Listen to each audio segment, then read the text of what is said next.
Hello and welcome to Muse Jam Session Recording number 150. My name is Dani Beaumont. I'm a Principal Product Manager on the Adobe Muse team.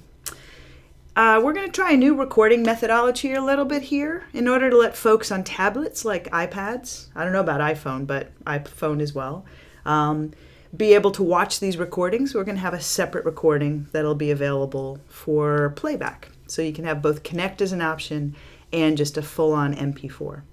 I'm joined today by Laurel D'Angelo from our product marketing group, responsible for Adobe Muse. There's also some other terrific Muse users in the crowd. We've got Ali Pordelli and Andrew from widgets.mu, both folks that are involved in developing widgets and, in Ali's case, templates for Muse. So really great to have you. Brad Lowrick, I see, is in the crowd, some other really familiar faces. So welcome aboard, everyone. We're going to dig in with scroll effects today, and this is this is probably one of the hardest features I have in showing because it's a little bit of experimentation, and you need a pretty good imagination, which I think I don't tend to have. But I've got great examples from folks that have pretty terrific experience in that area. So we're going to kind of take it from the top and talk about some of the basics. Also, if you have to teach scroll effects to other people, I've got some nice resources for you to do that. So as we move forward here, I'm going to keep an eye on questions on the lower right there. On the upper corner, we've got chat, so you can keep going with that. But in the middle pod there, I've got a series of resources. I tend to always do this. I encourage you to go ahead and click on these links and grab them if you can. There's some nice new Learn content that I'm going to share with you now. So I'm going to start to share my screen and get Connect to not do bad things to me in the middle of the presentation. Got that. And let's switch over to the browser. So as I mentioned, always some good Learn content that's out there for us to work with. Let's do this. I've got my Evernote document so that I can remember what I'm doing here at the same time. So the first place that's always a great place to hang out is the Muse microsite. This is built predominantly in Adobe Muse. Site of the Day has a back-end business catalyst engine, and the widget directory has a back-end store, in essence, to allow you to sort and filter and have good SEO. But this is a great place to just come see what's new with the product. In the tutorials section, we have some new videos. We released a new version of Muse probably 2 weeks ago. And there's some quick videos that we did, little 2-minute videos that'll step you through those new features. Also down in the Learn More area, if you are brand new to scroll effects and you're a fan of reading, as I'm looking here, I'm looking for my scroll effects article.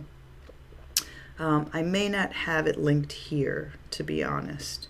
But another great way to find Learn content, I do want to point out, is if you're in Adobe Muse and you're on a particular page or a particular area of the product, unlike a lot of other applications, we really link all of our relevant documentation to the interface these days, so in-app help. So if I bring up the scroll effects panel, you'll notice there's a little question mark down here in the corner. This is where you're going to access scroll effects. Another place is in the fill drop-down. There's also a question mark there and the ability to apply scroll effects to a fill, a background fill object. And clicking that little help question mark there is going to allow you to get some deeper in-app help, as I mentioned, for the product. So if I go to scroll effects here, come on into that panel, there's an introductory article if you're a fan of reading about scroll effects. Best part about our in-app help is it's not automatically, but through heavy lifting, translated into the 18 languages that Adobe Muse supports today.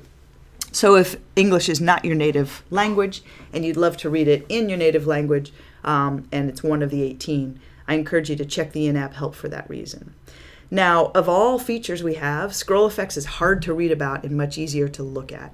So I'm going to show you some of the tips and tricks that we've got in more visual ways. To that end, we put some time into trying to double down on scroll effects. I guess there's two things that are relevant.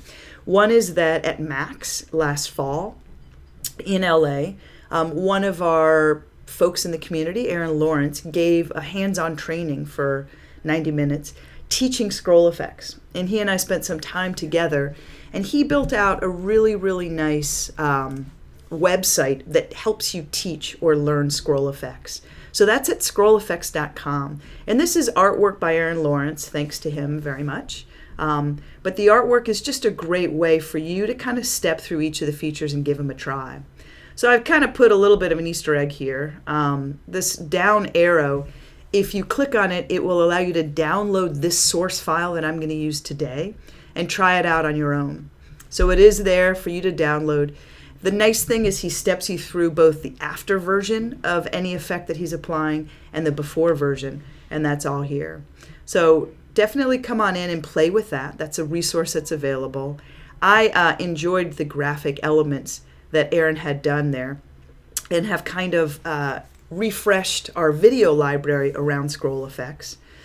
So for that, if you come to the Adobe website, so adobe.com products/muse, and then click into the Learn and Support section under Show All Tutorials, bear with me here, there's different categories. In the Key Techniques area, I think it was just last week, we went in and refreshed our scroll effects videos. So we have new videos now for layers, text, all of the features, animation, slideshow, opacity, and motion. And they're fresh. They're just about 2 minutes in length, roughly speaking. They also include the reference file, and they have yours truly talking endlessly about the features. So those are fresh and new and a great place to go when you're getting your feet wet around scroll effects. Another great place to hang out these days is 123muse.com. This is Chris Kellett, formerly of Muse Grid. He's broken off and put together an online magazine called 123muse. And the way the world works is each edition that he puts out once a month is his goal. So a new one coming up at the top of the new month of March. In each edition, you're allowed to read one article for free. Once you've read that one article, it does encourage you to then pay for the full publication. And I think maybe it's $29 a year. I'm not positive, about $9 in addition. But he's done, his edition 3 is all about scroll effects, the entire publication. So I'm going to log in here real quick so that I can access the full publication. As I mentioned, if you go directly to, I have in the resources area, I have a link to the article I'm going to show you. You do not have to have an account to read that first article each month. It's the second and forward that you would. But it's a nice addition on scroll effects. One of the nicest parts about it is this, we call the Marshmallow Man, but I guess his name is Scrolly. But Chris has gone in and taken even a different approach at some of the things you can do with scroll effects. So he takes you through some really fun approaches. Splitting, for example. So being able to, as you scroll, have an object move into position and then sort of split objects apart. Bringing them back together, another example. So you can click right through this. The scrolly.worldsystems.com is available to anyone. That's just a public website. But to actually see how he went about creating these effects, he does give you good source files to play with in the article that he's got. So I encourage you to play with that a little bit. Let's see. I think that's it for our resources. I'm going to now jump into this example and start to break things down a little bit. I'm going to check and see how chat is going. Make sure that the world is all good here. Looks like most folks are happy. Okay. Switching over to Adobe Muse. So here's the scroll effects site that he does give you as an example. And as I mentioned, he'll go in and give you a finished instance of the approach that he's taken. But just below it is kind of a do-it-yourself opportunity. So if I come into the scroll motion site and I start at this first one, scroll example speed, what I can do is, again, let's make this a little wider. I can come on in and see the effect in action. So notice how one of the hardest things with scroll effects, you're going to want to watch the right of my window here on a Mac because that'll indicate when I'm scrolling. So notice as I'm scrolling down on the page, that scroll bar, it's just hard when you're not touching the screen for you to know what I'm doing. But as I'm scrolling down here, I've got a plane that's moving in an up and right direction, and then it hits a certain trigger point. This is a graphic element that Aaron has put into the design to make it easier for you to understand that when the T handle here hits the top position of the browser, a behavior might occur. In this case, as I'm coming along, when I hit that T handle, the plane starts to move much more quickly and in a slightly different horizontal direction, not up and horizontal, but just horizontal. So the way the tutorial works is next to it, he's giving you a graphic element that allows you to very easily come on in and apply that. So if I come on into this begin motion example and scroll on down, here's the element that I'm applying that to. Now to be really clear, if I just come in and grab anything, I'm going to grab a little fish here, and I click and release it on the canvas, the default state of my object is to have no T handle, no controls. You'll notice in the scroll effects panel here, it's disabled. But notice when I click on motion, I get that default T handle. For Aaron, it's a graphic that he's just using so that in the browser, you'll be able to see when the T handle occurs. There are other ways that you can represent this if you're trying to teach Muse and scroll effects or learn it, but that's what that's about. It's just a graphical element he's added. I'm going to go ahead and delete that, and I'll go ahead and select the graphic element, and what you want to do is really just set these same attributes that he's defined in this area. So under scroll effects, click on motion, and I'm going to come in and set those values. So we've got 1, 1, the position of 890. Now watch what happens when I change that. If I type in the value 890, this T handle is likely going to move somewhere. Let's see. So 890, and hit tab. It's moved just to the top of this object.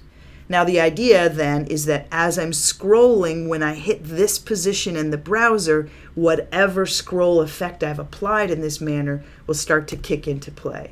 So notice that once I hit that T handle, actually to correct myself, this is the middle point. This is the T handle, this is where I am, this is what will happen when I hit the browser. So mentally you want to think as though there's a divide here.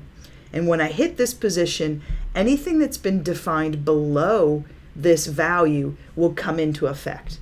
Anything that's been defined before it will happen before that occurs. So if you remember, we set this initial motion to say, go ahead and move up and over at 1 times the speed of scroll. So as I'm scrolling, let it move up and let it move over at that same speed of scroll.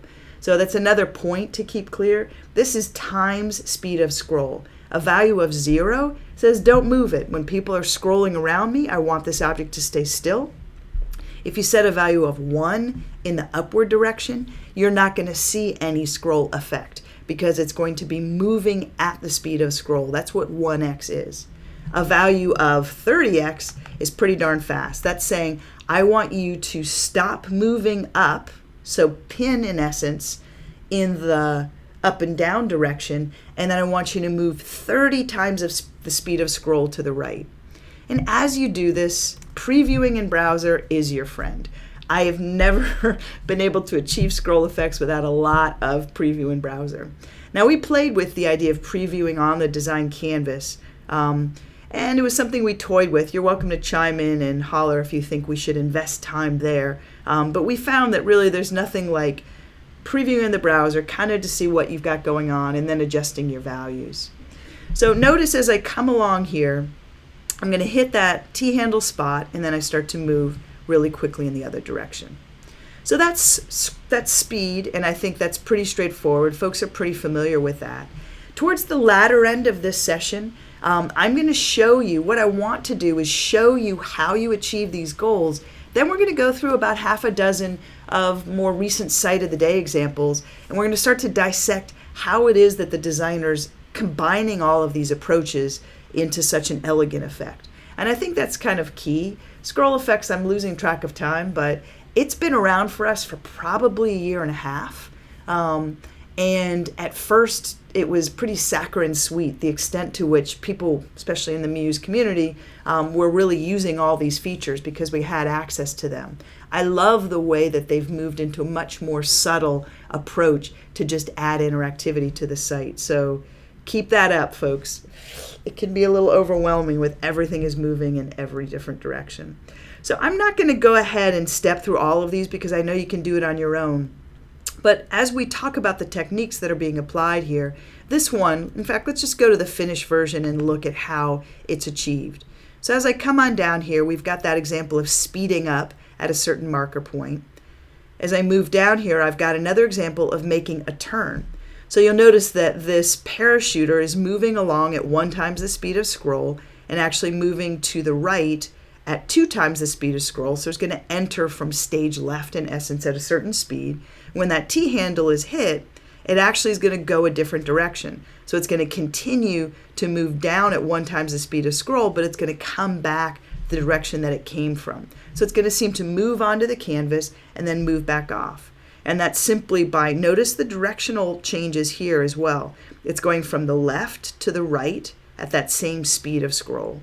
So if we preview this guy in the browser and move on down, we've got our airplane. Now I've got what should be a parachuter coming down, there you go, from the upper corner. It's going to hit that T handle and it's going to go back the other direction. So it's always moving horizontal there in addition to the vertical change. Okay. See, I'll tell you, with guides hidden now and edges, it's hard to know when you're in Muse and when you're in the browser. Here I am, still in Muse. Isn't that good? Okay. So that's a little bit around motion. I'm going to speed up because I want to make sure we get across everything today. That's some of the powerful bits. So another feature he's got is using opacity. So opacity just changes the visibility of an object. And I think you'll find the combination of having objects become visible and move on and off of screen can be really powerful. So what we've got going on here, what Aaron's done, is you'll notice he's set different opacity. And as I come in to look at the trick here, let me just kind of separate some of these bits off. Now he's got 100% width applied to an object here, so I'm going to turn off the 100% width part so that I can press and drag this container off the side here. So you can see it's just a container that's got a fill applied. And if I look, the fill is set to 100% opacity, so it's pretty solid and pretty there. It does seem a little translucent. Oh, I got it.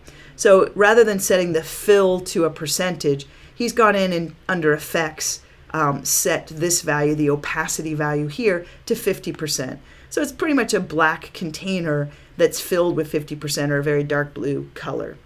And then what he's got is a series of steps. And this is the next thing that you'll want to follow around the elements of a scroll effect object. So I'm going to go a little disco here and zoom in really tight to show the differences of these elements. What you'll notice is there's that good old T handle. And the T handle is indicating that when the object right here is in the browser at that position, something will occur. Now notice what else is on this scroll effect object now. In addition to the square, which indicates top of browser start or stop, I've got a round dot above and below. Now the round dot is allowing me to control the opacity for that object. So as it stands, he has it set. If I come on in with this object selected, notice that there's no scroll motion applied at all. What I need to do is switch on over to scroll opacity, and I can see that that opacity is going to switch from this first dot, where it's at 100%, second dot, it's going to hit 50%, and then the third dot, it's going to go to 0, or basically go away.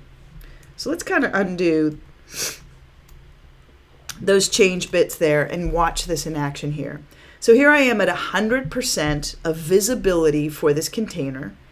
As I move on up, because we've given you these graphic guides, you have to remember that I've applied it to the container, but this is just art elements that Aaron's added to make it a little clearer. As I come along there, I start at 100, and then I start to degrade or move to 50%, and then I hit the next area, and I'm at 100%.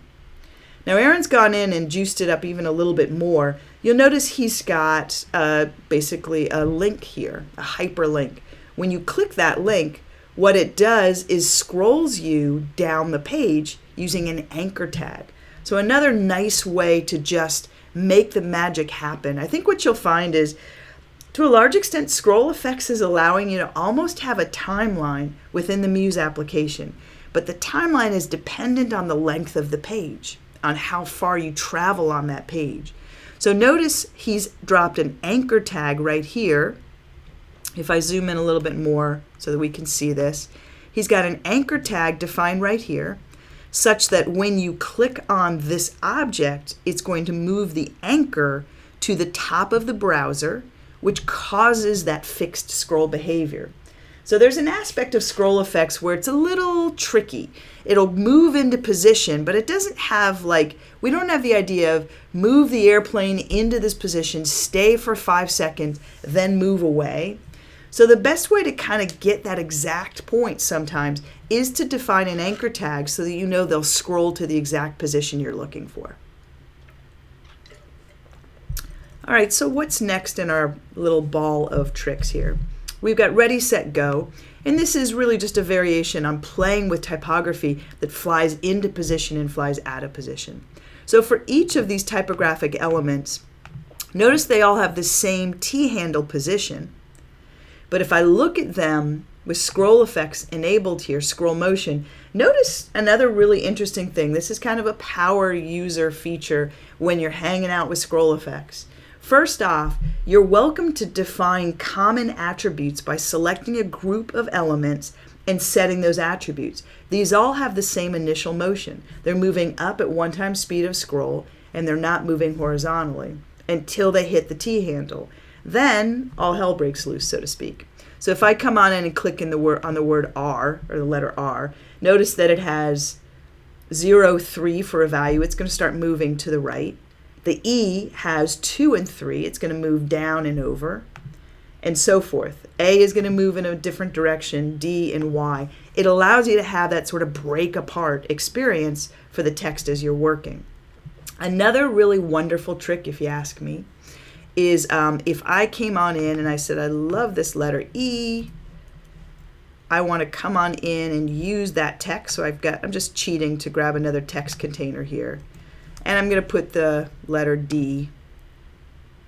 And I'm not going to make a suffer and deal with this too much. So I'll go in and just do DB, my initials. Ready, set, go, DB. So I've got 2 elements that maybe I've got a scroll effect that I want to apply to those elements. What I can do once I get a certain behavior that I really like is under graphic styles, I can come in and create a graphic style. And I might call this, I don't know, we're talking explode 1. And I'll click OK. I'll go to the E and I'm going to create a second one, explode 2. And click OK. What I can do now that I've got my act together here is just select separate objects, explode 1 and explode 2, and have that now apply those scroll effects. So if you check me out here, if I bring up my graphic styles and my scroll effects at the same time, let's try this. Notice that the D has a different set of settings that match the R. The B has another set of settings that match the R. I'll grab both of these guys now, and I want them to go ahead and have a common T handle. So I can press and drag that T handle. If I want to be really precise, I can always come on in, look at the value that's set here, 166, grab these 2 guys, and make sure that I set that same value, 166, which seems like a better choice there. So now when I come to preview this action, or preview this in action, notice that everybody moves and all is good until I hit the magic little T-handle spot. And when I do that, things start to fly away. Notice that my D and my B are hanging out with the E and the B, or the R and the E. So they start to fly away, all in different speeds. Now that's fun, but it's really fun when you kind of do the opposite, which is reverse things out. Have objects come in with all different settings and gather together as a single group. So really powerful as you're working to just have that explosion sort of reverse back out for you. And he continues typographically to give you a couple more examples here. So good there. A little bit more on type and opacity in this instance. And then we've got slideshow and edge animation. Let's dig in on slideshow a little bit. I probably should have thought about a really good example, but I didn't in advance. He's got one. Let's go ahead and use his. When in doubt, play it safe. So, yeah, this one's interesting, I guess. When Aaron did this, he came to Max in October in Los Angeles, and we were just shipping scroll SVG, or scalable vector graphics. So everything he did in this site is images, PNG images, JPEG images. They could be SVG, though. If we were to redo this site, I would probably take all of the beautiful vector content that he has and import it as SVG and apply scroll effects to that, because then you've got the lightness of scalable vector graphics while still applying the scroll effect. The example that Aaron is using for his slideshow, it's a little funny.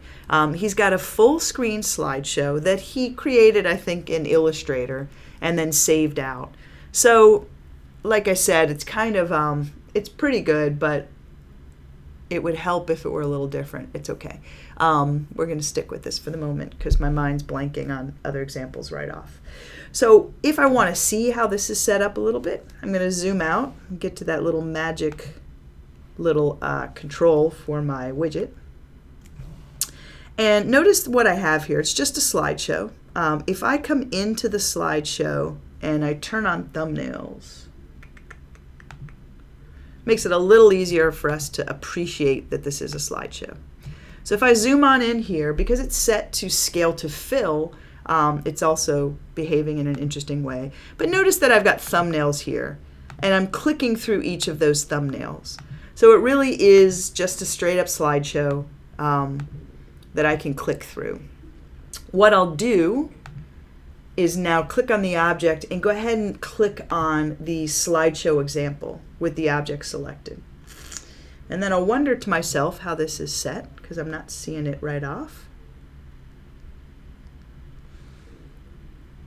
Let's see. I'm going to make it not 100% width and get to my guy here. Well, what a wonderful opportunity to start from scratch here for a second.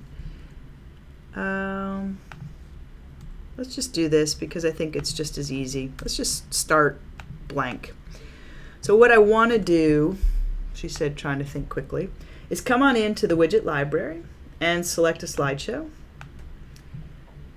So I'm going to use just a simple thumbnail slideshow, drag it onto the canvas. Now I could take a few approaches here. Let's go ahead and grab some images that would be fun of some sort. Oh look, I have the slideshow images. 2, 3, 4, 5, and 6. I'm going to go ahead and just place them. So I have now each of those images slideshow. For this example, I really do not want previous, next, or captions, or counter. I just want my thumbs to start with. I can control the order that this is going to play by pressing and dragging my thumbnails. And then I have some options for how I approach this. I can come in and do a couple things. I can set it to be a full width object, set the height to be of this sort. When you're working, it's just hard to fabricate this guy too quickly, but let me try. I'm going to come on in and just thinking to myself, it's all about time, really. I'm not intimidated by scroll effects in any way. Don't let anybody tell you I am. I'm going to come into my background fill and give it an even scarier color. No, I'm not. I'm going to create a container. And I'm just going to pop it right here. And we're going to give it a fill color. Nice. How about a gentle fill color? And what I want to do is just get a little bit of runway going on here so that we can see what happens and doesn't happen. All right, let's just swap out some colors here, make things a little easier. So I now have content on the page. That's my objective here. So if I come on in and preview what's going on, there's content and content and content. What I want to do now is come into this guy, and I want to make it a full screen slideshow. So in my slideshow options, let's go ahead and turn off the thumbnails because we know there are multiple images there. I'm going to go into full screen slideshow, maybe, full screen. So I got a very big slideshow there.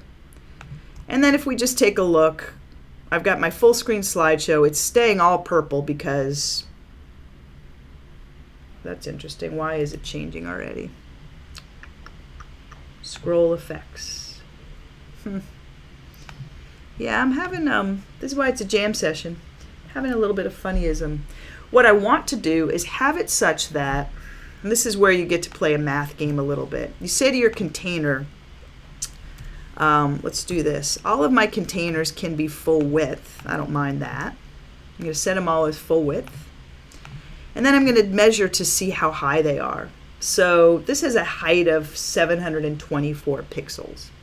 So the way the game works well, usually, is if you come in and you've got that full screen slideshow, often what you'll see, and I'll show you a more professional, easy to understand example of this, you'll see long form stories often, and those long form stories will have text, and as you go between a section of text, the background image will change, and it seems odd as though that image is placed behind the text.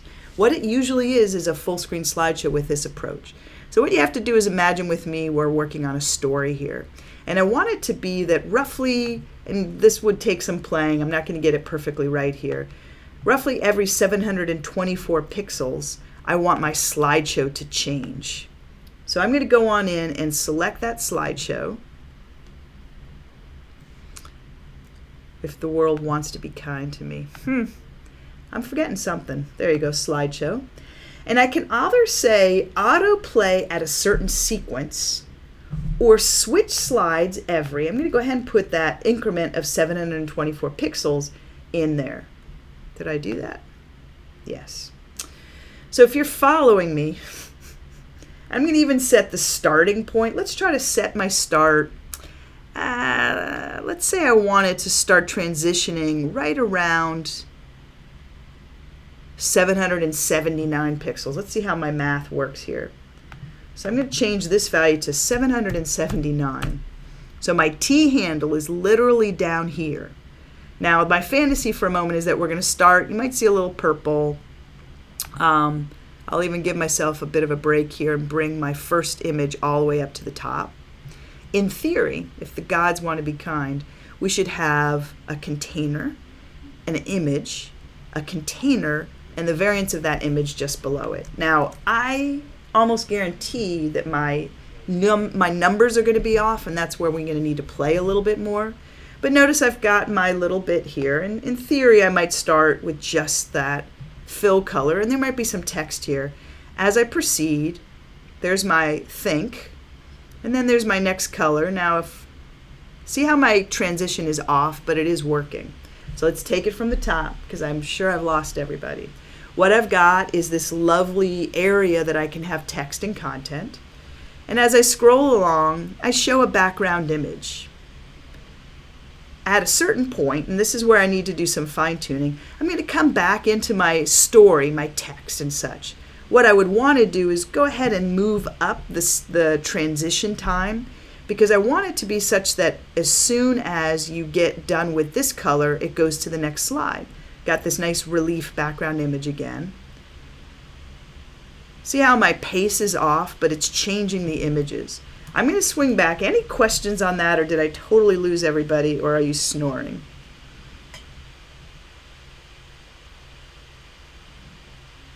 Andrew obviously has seen the failure of my ways, which is good.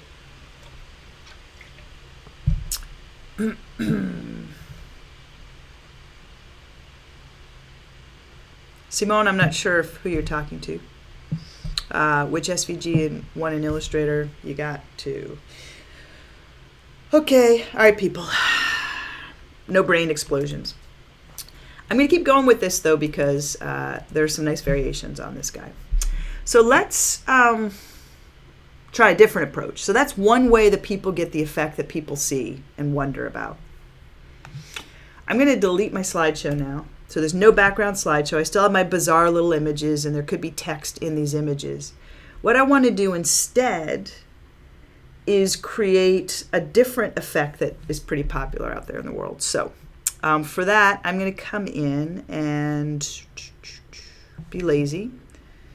I'm going to select these two objects, holding a duplication key. I'm going to duplicate these two objects, and I'm going to change the fill color to be something different. Very pretty brown. Move this guy up here. Now both of these objects I'm going to arrange to the back. I want them to be in the back. And for each of them, I'm going to fill them. So I'm going to come into the fill, and I'm going to grab a very large, very beautiful image. Let's pick on Ike's. This is the new demo asset I've been working on of late. It is still not done because you people keep bothering me with day-to-day work, she said kiddingly, but it's getting close. Got a shoot card here. Let's grab some images. So I've got a whole lot of nothing. Come on. This looks good. So I'm just going to place an image here. I'm going to set it to be, this is the tricky part that I might get wrong, to tile horizontally. So I've got a very large image. It's tiling horizontally, and it's kind of centered by its default. What I want to do now, this is the magic. Nothing up my sleeve, nothing over here on scroll effects on the right. But with this fill object defined, I'm going to click on scroll, and I'm going to have it have scroll motion applied. I want it, right now it's just going to move with the page, but I want to change that. I want to set this to 0.8 times the speed of scroll. And I'll repeat that 0.8 times. So in essence, move a little more slowly than the rest of the site. So let's see if I manage to get that to happen or not. So I got my lovely yellow blob, and I come in, and here I've got this background image, but notice that it's moving at a different speed of scroll. See how it's kind of moving in its own right. If I come on in and resize my browser, because it's set, actually we had to check, did I define that as scale to fill? Let's see. See, let's just try this. If I say scale to fill, we lose it. Yeah. Okay, so to a certain extent, you can set it as a scale to fill object or scale to fit. Scroll effects are still going to work on that. I honestly think that's something we changed a little further down the road, where you no longer have to tile it horizontally. But what happens is I get that nice movement. As I resize the browser, it's going to always kind of fill the container well, but it will change the amount of image that is exposed, which is why you want to make sure you have a nice big image that you're working with. But that allows you to sort of, as you're going along here, I could now duplicate this pretty quickly. I can also create a style. Remember, once I get that just the way I want it, create a graphic style, and then all I really need to do is come on in and change out my images,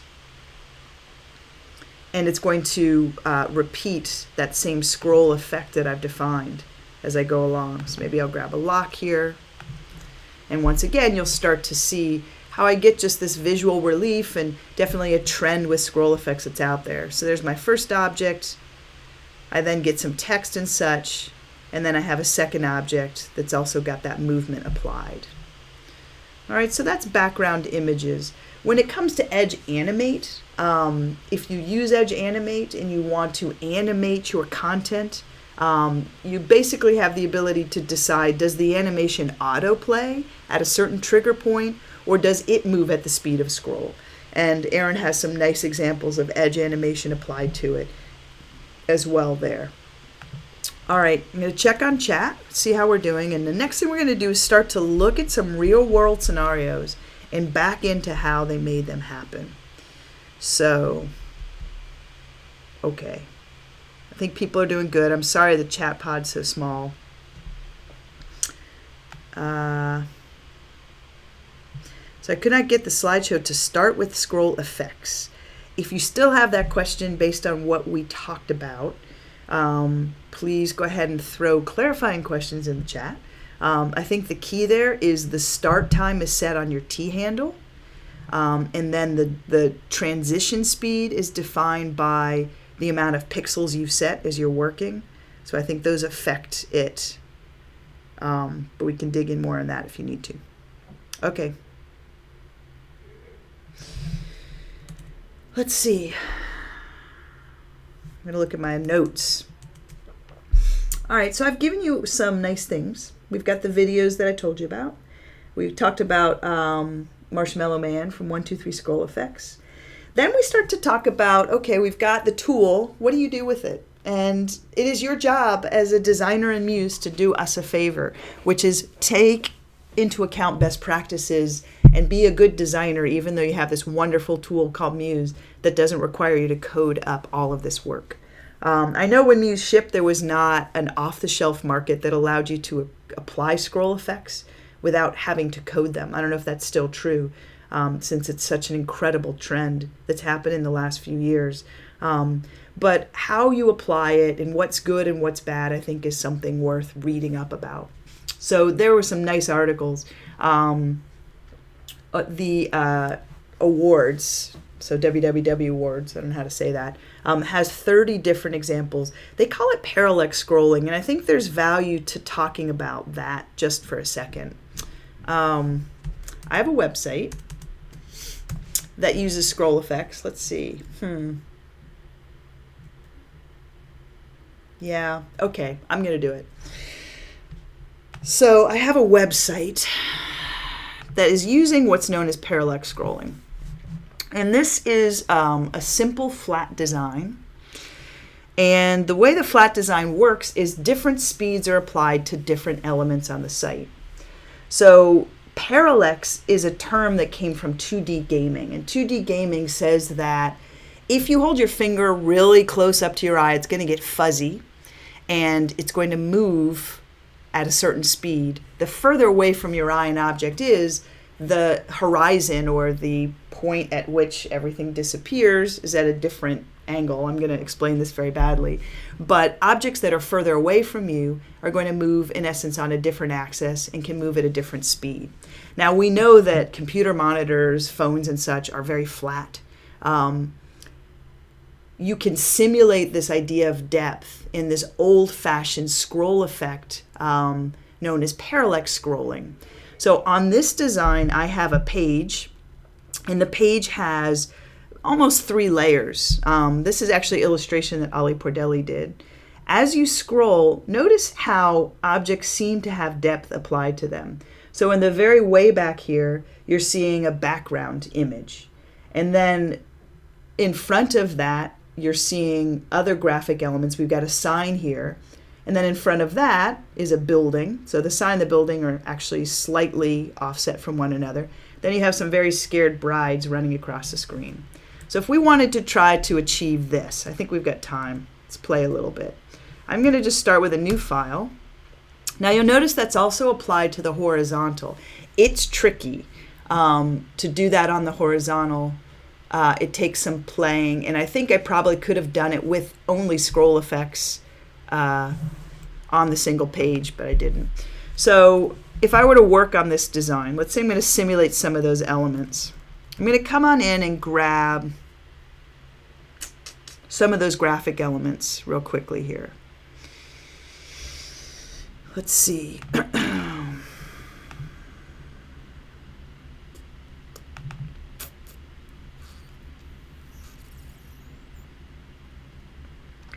I'm getting there.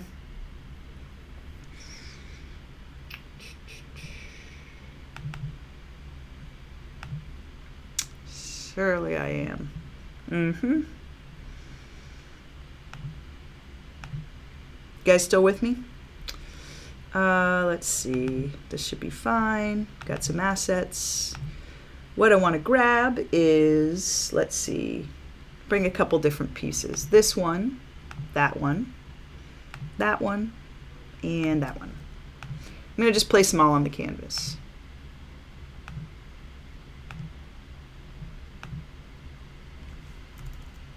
Okay, so I've got a background image, and I'm going to, again, simulate this behavior. We're not going to spend forever on this. Let's reduce the sign a little bit. I want the sign to be a bit smaller. I want a house to be a bit smaller here. And then you've got a very scared looking bride. In its most basic sense, what you want to do is make sure your Z order or your layers are correct. So you've got them stacked appropriately. And then it's just a matter of your scroll speed. So if I come to this guy, I might pin this one in position.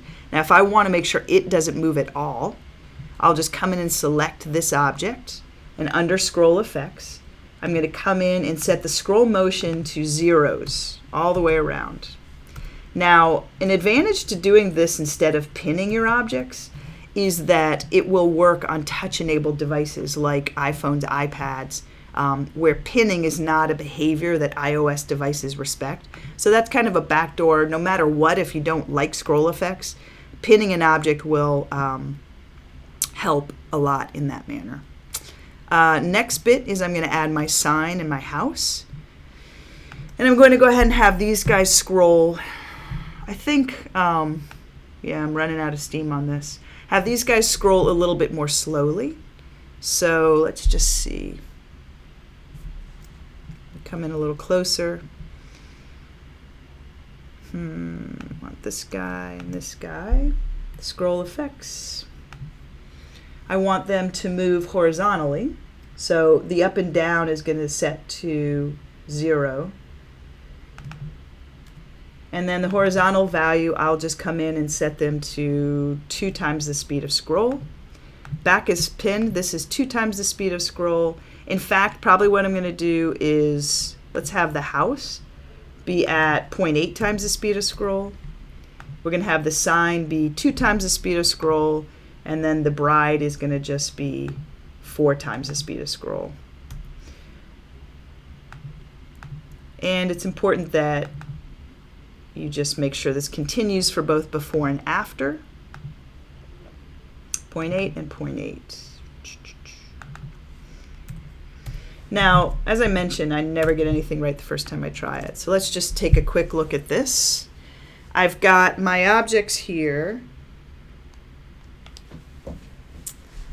And as I move, again, things are a little disheveled. So now I have a hierarchical stack here I need to work. I'm going to select everybody. I'm going to make sure my T handle is set to 0, so select all, and then set it. So they're all kind of moving at the same starting point. And now I'm starting to get a little bit of what I would expect. Now you'll notice not much is happening. The reason for that is that scroll effects likes runway. If I step back out on this and I come to my page properties, you want to start with a lot of runway here. So from a min height standpoint, set it to 5,000 pixels and click OK. So now I've got enough runway that as I'm moving, whoa, who said that scroll effects need some practice? Okay, so I got to play with a little bit of direction there. Hopefully this is helping you not make mistakes. I've got that set to up and down should be 0. This guy needs to be, you can guess at this, but 0404, whatever my settings are, 0202. And the house needs to be 0808. So let's see if we're better. So now as I move, see how I'm getting that depth feeling there. Now the background would probably need to be scaled down a little bit more, but it gives you that approach. And the beautiful thing is that, as with that live site, you can drop, this is the sort of odd thing that there's probably a better way to do it. I couldn't figure out anything else. But as you're working, the last point I'm going to show you, I'm going to drop an anchor and call it 1. And then I'll drop another anchor and call it 2. And then I'm going to come on up and add some wimpy little nav right somewhere here and call it 1, 2. And I'm going to link to those. So anchor 1 is going to be at 1. Anchor 2 is going to be at 2. go ahead and pin that to the center just to be lazy here. I could try it with scroll effects, but I don't want to bother. So I now have 1 and 2, and as I scroll here, if I click on 1, it takes me to a distinct spot. Click on 2, even more so. But that's how you're able to sort of come to certain locations in that horizontal as you're working. All right, was that fun? Did you guys enjoy that? Are you guys just off talking to each other? Who knows what you're focusing on? I'm going to keep going, though. All right, we're down to about 8 minutes, so let's go ahead and review what we've learned together by judging other websites that have done this. Okay, get rid of all of this loveliness. And let's take a look at some real-world sites in action. So, Muse built examples. This one has, wow, it probably has pornography or not. There's nothing really wrong with this site. We have a kind of extremely sensitive spam filter thing going on there. So you're welcome to go. I'll give you the link. There's no pornography, I promise. But it's a nice site in that it, I just pasted it into chat. It shows Z-order. It's an Asian website, but it does a good job, in my opinion, of kind of showing exactly how you can thread files together as you apply scroll effects and work with them to get that feeling of depth, Parallax approach. There we go. I hate the way that everything goes full screen now in the new Mac OS. Drives me crazy. All right, this is an example of just a nice approach towards fading elements. Let's give it its full size here. So again, this is sort of in review. If we were all in a classroom, I'd make you raise your hand and tell me what's going on.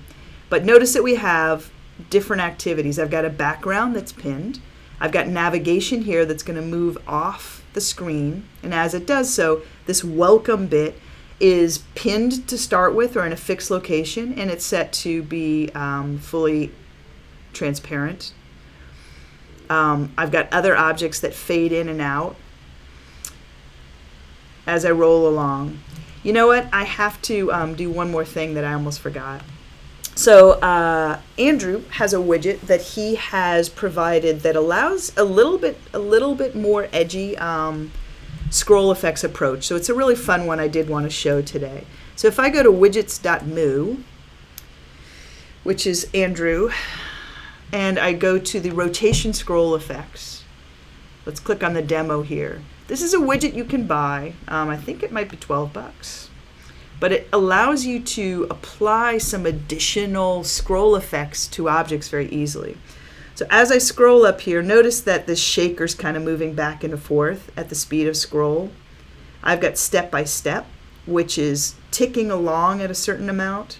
The browser relative, that arrow is going to shift based on where it is in the browser as it rotates. Really easy to work with. If I come into Muse and I grab that widget, so the 2D rotation scroll effects widget, if I press and drag the instructions on the canvas, it'll talk you through what you need to do here, but it's pretty simple, and Andrew's done some really nice work at making it easy to kind of work with. So he gives you one initial example. Let's go ahead and make life simple and get rid of the brides and come on in here. So notice how as I'm scrolling, it's rotating, right, at the speed of scroll. You could do that in Edge Animate, but why would you if you have this tool? There's two parts to the widget. I'm going to come on in and grab an element of my own. Let's see, this cute little flower perhaps. So I've got this nice Ollie Pordelli flower, and I'd like to apply this same behavior. So I'm going to come on in and basically dupe these two elements. So I'm going to copy and drop this on top of my graphic element, and I'm going to create a second instance of this widget. They pair to one another. So this guy and this guy are paired to one another. If I come into this option here, notice I can either choose the behavior to hinge on the browser window top, center, or the other. I can decide how much it's rotating. I can turn on snap so it does that clock behavior.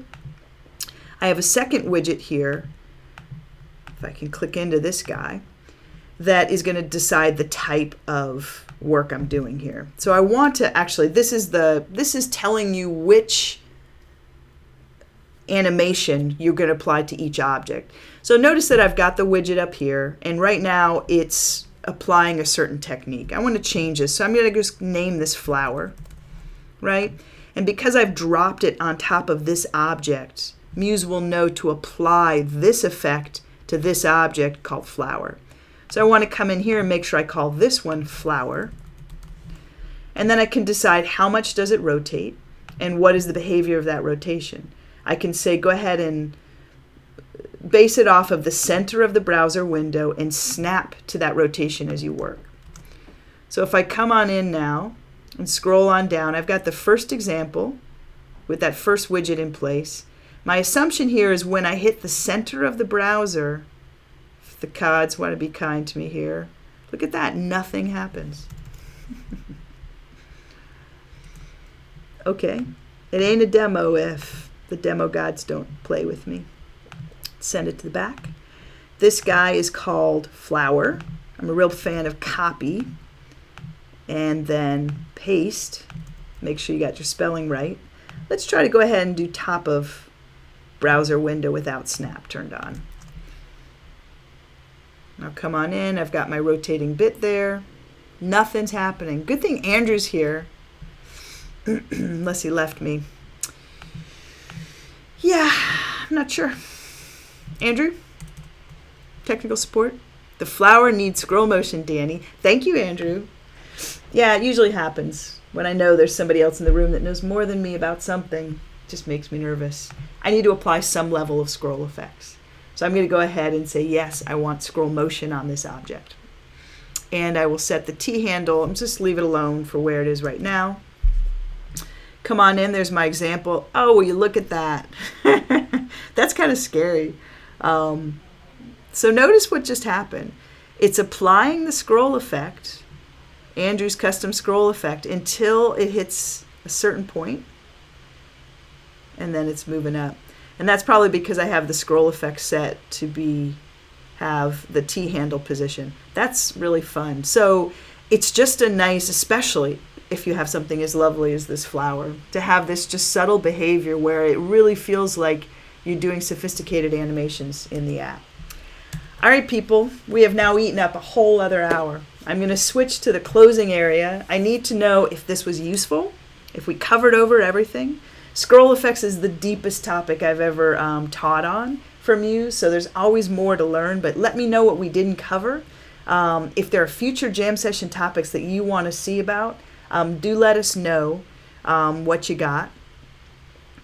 Next week, I'm diving into forms, all things forms, both native built-in forms, widgets that'll help improve forms, or embed code that allows you to use third-party forms to make the world go well.